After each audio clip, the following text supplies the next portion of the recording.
Welcome to Guide Guru. We hope this video helps. Start with gradual friction exposure for 10 minutes per day to build resilience. Increase contact time by 5 minutes each session until you reach 30 minutes. Use tools like a wooden dowel or rope to apply consistent pressure across the palm. Protect skin with a 10% urea cream at night to control cracks and dryness. Trim nails and clean hands before sessions to prevent infection. Avoid aggressive abrasion and allow 48 hours between intense sessions for recovery. Use a wooden dowel with moderate pressure for 8 to 12 minutes per hand to focus friction. Alternatively, roll a tennis ball under your palm for continuous contact and varied pressure. Apply a pumice rub 2 times weekly for 1 to 2 minutes only to shape callus without tearing.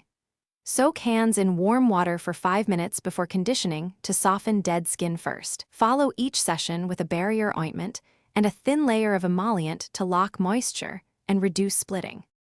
Check for redness or open wounds and stop immediately if infection appears. Keep conditioning frequency to 3 times weekly at most and rest 2 days between sessions for healing. Use gloves for heavy tasks and abrasive work to prevent sudden tears in forming callus. Maintain skin with nightly 10% urea cream and daily SPF 30 when outdoors to prevent cracking and sun damage.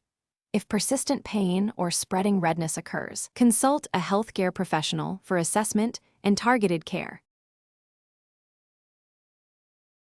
Thanks for watching. Consider subscribing if we helped you today.